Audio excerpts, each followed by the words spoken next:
అమరావతి రాజధాని కోసం ఒక 44,000 ఎకరాలు ల్యాండ్ భూమిని పూలింగ్ లో తీసుకోవాలని మన ఏపీ ప్రభుత్వం ఆలోచనలో ఇవాళే కేబినెట్ లో కీలకంగా నిర్ణయం తీసుకున్నారండి.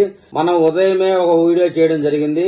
మరో 15 గ్రామాల్లో కలిపి 44,000 ఎకరాలని ల్యాండ్ పూలింగ్ తీసుకోవడానికి ఇప్పుడే కేబినెట్ ఆమోద ముద్ర వేసింది. ప్రత్యేకించి ఈ రోజు కేబినెట్ నిర్ణయం ఈ ల్యాండ్ పూలింగ్ కోసమే నిర్ణయించారండి. దాదాపు 4-5 గంటల సేపు మాట్లాడి దీని మీద నిర్ణయం తీసుకున్నట్టుగా చెప్తా ఉన్నారు. కొద్దిసేపటి కిందనే ఏపీ కేబినెట్ సుదీర్ఘ నిర్ణయం తరువాత ఈ పూర్తి నిర్ణయాన్ని అయితే తీసుకున్నారు.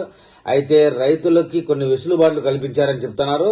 మనం వాటి మీద కూడా మాట్లాడుకుందాం. అమరావతి రాజధాని విస్తరణ ఫేజ్ 2 కింద మొత్తం మీద 15 గ్రామాల్లో 44,000 ఎకరాలు ల్యాండ్ బౌలింగ్ అయితే ఖచ్చితంగా చేయాలి అని నిర్ణయం తీసేసుకున్నారు. కేబినెట్ లో అందరూ దీనికి ఆమోదం తెలపడం జరిగిపోయింది. ఇప్పుడు ఈ 44,000 ఎకరాలతోనే ఈ ల్యాండ్ బౌలింగ్ ఆగదు. భవిష్యత్ అవసరాల కోసం ఇంకా భూమి తీసుకునే అవకాశం మెండుగా ఉంది అని చెప్తా ఉన్నారు.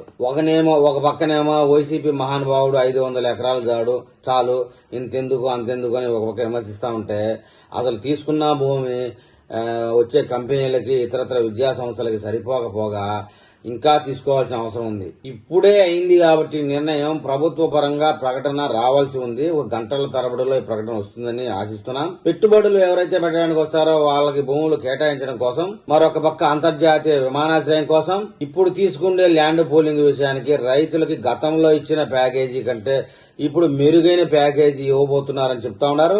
ఈ నిర్ణయాలన్నీ చంద్రబాబు నాయుడు ముఖ్య అధ్యక్షతన జరిగిన సమావేశంలో నిర్ణయాలు తీసుకున్నట్టు చెప్తా ఉన్నారు.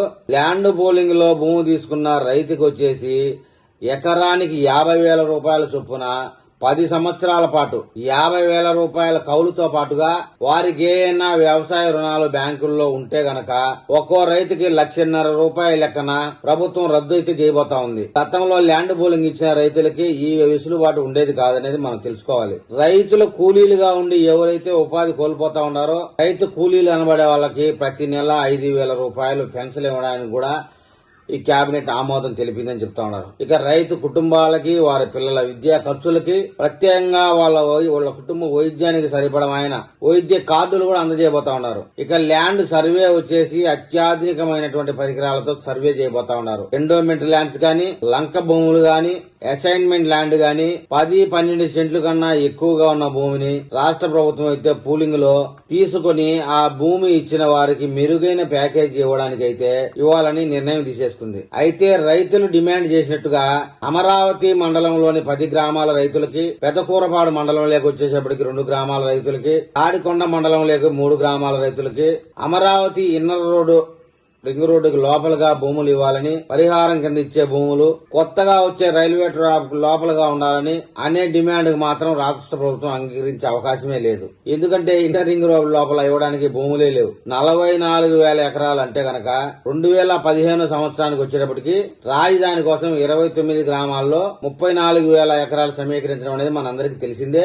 ఆ రైతులందరికీ రిటర్న్ వుడ్ ప్లాట్ ఇవ్వడం జరిగింది. వాళ్ళకి డెవలప్మెంట్ చేసిన ప్లాట్లు కూడా ఇస్తున్నారు. ఇక రాబోయే 2 నెలల్లోనే రైతుల అభిప్రాయాలతో పాటు ప్రజల అభిప్రాయాలు, రైతు కూలీల అభిప్రాయాలు సేకరించి సిఆర్డీఏ అయితే నోటిఫికేషన్ చేయబోతా ఉంది ల్యాండ్ పూలింగ్ మీద. ఈ ల్యాండ్ పూలింగ్ విషయానికి వచ్చేప్పటికి రైతుల దగ్గర కానీ కాకుండా రైతు కూలీల దగ్గర కూడా అభిప్రాయాలు తీసుకోవడం అనేది ఒక మంచిది అని అక్కడ రైతు కూలీలు కూడా భావిస్తా ఉన్నారు. వాళ్ళకి ప్రతి నెల 5,000 పెన్షన్ ఇవ్వడం కూడా సంతోషకరంగానే ఉన్నట్టుగా చెప్తా ఉన్నారు. ప్రస్తుత అంచనా ప్రకారం 44,000 ఎకరాల్లో 34,000 ఎకరాలు ల్యాండ్ పూలింగ్ కింద భూములు ఇచ్చేదానికైతే రైతులైతే ముందుకు రావడం జరిగింది. రాబోయే రోజుల్లో మిగతా రైతులతో అధికారులు చర్చలు జరిపి వారికున్న సమస్యలు పరిష్కరించి హామీలైతే ఇచ్చి మరికొంతమంది రైతులు కూడా ముందుకు రావడానికి అవకాశం అయితే ఉంది. ఆ తర్వాత మిగిలిపోయిన భూములను అయితే ప్రభుత్వం భూసేకరణ ద్వారా తీసుకునే అవకాశం అయితే ఉంది. ఇక పల్నాడు జిల్లాలో మరియు గుంటూరు జిల్లాలో అటు ఎన్టీఆర్ జిల్లాలో కూడా భూ సమీకరణ అయితే చేయబోతా ఉన్నారు. రాబోయే కొద్ది రోజుల్లోనే సిఆర్డీఏ దీనికి సంబంధించినటువంటి నోటిఫికేషన్ అయితే విడుదల చేయబోతా ఉంది. గతంలో పరిహారం ఏ విధంగా అయితే ఇచ్చారో రైతులకి అంత భూమి ఇవ్వడంతో పాటుగా కౌలు విషయంలో మటుకు ప్రభుత్వం కొంచెం మెరుగైన ప్యాకేజీ ఇస్తోంది. అదే 10 సంవత్సరాల పాటు ఎకరాకి 50,000 రూపాయల చొప్పున. దానికి సంబంధించినటువంటి మరింత సమాచారం సిఆర్డీఏ వారు విడుదల చేయబోతా ఉన్నారు. ఆ విడుదల రాగానే మళ్ళీ దాంట్లో అప్డేట్ ఏదైనా ఉంటే నేను మళ్ళీ ఒక వీడియో చేస్తాను. ఆ వీడియో మీకు చేరాలంటే నా ఛానల్ సబ్స్క్రైబ్ చేయండి, లైక్ చేయండి. మీరు ఏదైనా తెలపాలనుకుంటే కామెంట్ రూపంలో తెలపండి.